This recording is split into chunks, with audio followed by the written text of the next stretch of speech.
Bem-vindos ao canal Sejam Santos, onde vamos explorar a vida e as obras dos santos mais inspiradores da história da Igreja Católica. Nós vamos compartilhar suas histórias, seus ensinamentos e seus exemplos de virtudes, esperando que possam nos inspirar a viver de acordo com os ensinamentos de Cristo.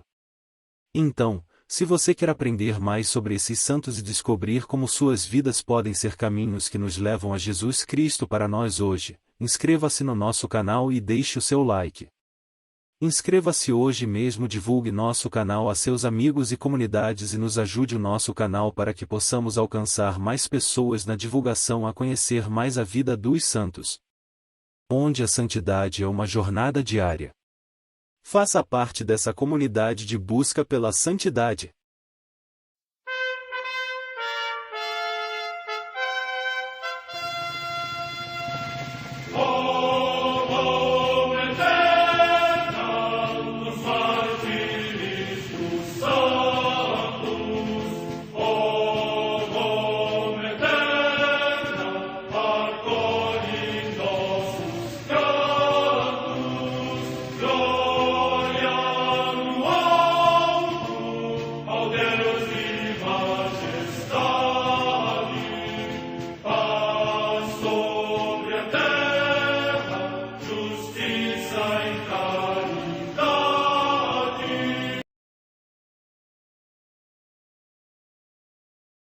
Ler a vida dos santos desperta em nós o desejo de seguir a Cristo.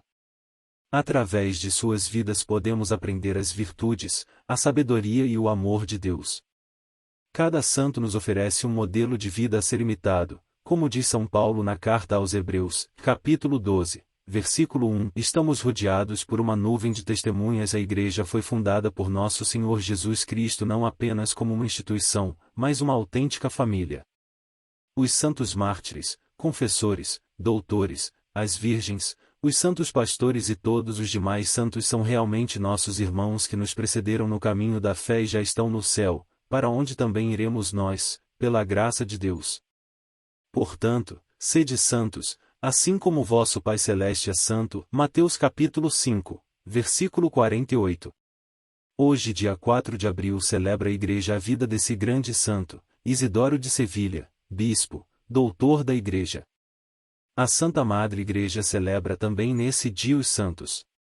Em Tessalônica, na Macedônia, atualmente na Grécia, os santos mártires Agatópodo, Diácono, e Teódulo, leitor, que, pela sua confissão da fé cristã, sob o regime do imperador Maximiano, por ordem do prefeito Faustino, foram lançados ao mar com uma pedra atada ao pescoço. Morte no século IV. Em Milão, na Ligúria, hoje na Lombardia, região da Itália, o sepultamento de Santo Ambrósio, bispo, que no dia de sábado santo foi ao encontro de Cristo triunfante. A sua memória celebra-se a 7 de dezembro, dia da sua ordenação. Morte no ano 397. Em Constantinopla, hoje Istambul, na Turquia, São Platão, egúmeno, que combateu durante vários anos os opositores ao culto das sagradas imagens e com seu sobrinho São Teodósio Estudita instituiu o célebre mosteiro de Studium. Morte no ano 814.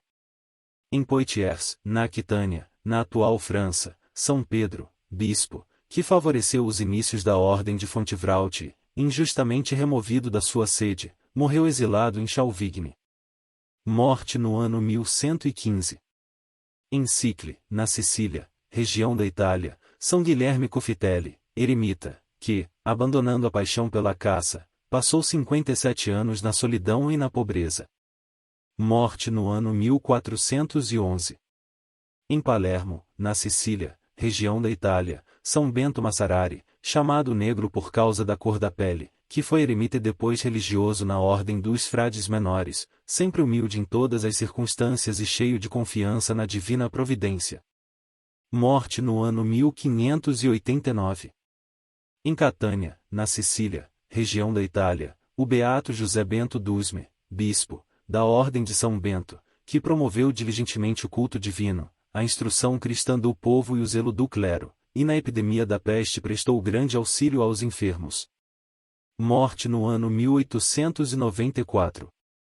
Em Aljustreu, lugar de Fátima, em Portugal, São Francisco Marto, que, ainda criança, consumido rapidamente pela enfermidade, manifestou admirável suavidade de comportamento, perseverança na adversidade e na fé e assiduidade à oração.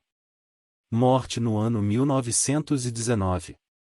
Em Reggio Calabria, na Itália, São Caetano Catanoso, presbítero, que fundou a Congregação das Irmãs Verônicas da Santa Face para assistência dos pobres e dos marginados. Morte no ano de 1953. Vida de Santo Isidoro de Sevilha, bispo. Considerado o homem mais douto de seu tempo, Santo Isidoro foi um precursor em muitos campos, tanto no eclesiástico quanto no civil, podendo ser considerado um dos pais da Idade Média. Isidoro nasceu cerca do ano 560 na cidade de Cartagena, de Espanha, filho de Severiano e Teodora, ambos de alta nobreza e virtude. De modo que os 4 filhos do casal foram elevados à honra dos altares. Foram eles São Leandro, que o precedeu na sé de Sevilha, São Fulgêncio, bispo de Écija, e Santa Florentina, da qual se diz que governou 40 conventos e 1000 monjas. Embora sendo um dos autores mais lidos e plagiados de seu tempo, esse grande doutor da Igreja não teve um biógrafo contemporâneo. Assim sua vida, além dos traços gerais conservados pela tradição, tem que ser procurada em dados de seus inúmeros escritos. O que é certo é que Isidoro foi de uma inteligente muito privilegiada, memória fabulosa, e muito aplicado ao estudo e à leitura. Em 579 seu irmão Leandro foi nomeado arcebispo de Sevilha, mas um ano depois, com seu irmão Fulgêncio, foi desterrado por combater a heresia ariana. Essa perseguição terminou com a morte do ímpio rei Leovigildo. Fanático ariano, ele não recusou dar a morte ao seu próprio filho, Santo Hermenegildo, por este ter se convertido à Igreja Católica, Apostólica, Romana. Ascendeu ao trono outro filho, Recaredo que, como seu irmão, também abjurou a heresia ariana. Retornando às suas dioceses seus 2 irmãos, Isidoro retirou-se para um mosteiro onde continuou seus estudos, chegando a dominar perfeitamente o latim, o grego e o hebreu. Dedicou-se também a formar uma biblioteca, a qual dificilmente encontra similar em toda a Idade Média. Isidoro, além de sábio, era um eminente organizador. Dando-se conta de que a legislação que regulava a vida monástica era falha e obscura em muitos pontos, escreveu para os vários mosteiros da Espanha uma regra de los monges, onde tudo é claro, simples, metódico. No ano 600, tendo falecido Leandro, Isidoro foi escolhido pelo rei e pelo povo para substituí-lo na sé de Sevilha, então a principal de toda a Espanha. Como bom pastor, Isidoro pregava, governava a diocese, reunia concílios, um em 619 e outro em 625, promulgou sábios decretos para promover a cultura e melhorar os costumes, defendeu a ortodoxia, converteu um bispo oriental que propagava no sul da Espanha o eutiquianismo, e confundiu um prelado godo que se havia levantado à frente de uma reação ariana. Mais ainda, não poupou nada para exterminar o arianismo que infestava ainda grande parte de sua diocese. Além disso, procurou reformar os costumes dos fiéis que se tinham corrompido sob o reino dos heréticos, esmerou-se para restabelecer em seu esplendor a disciplina eclesiástica e fazer com que os ofícios da Igreja fossem celebrados com a majestade e a devoção que pedem a grandeza do Deus que nele se honra e louva. Para isso dedicou especial atenção à educação dos futuros sacerdotes, fundando vários colégios e seminários.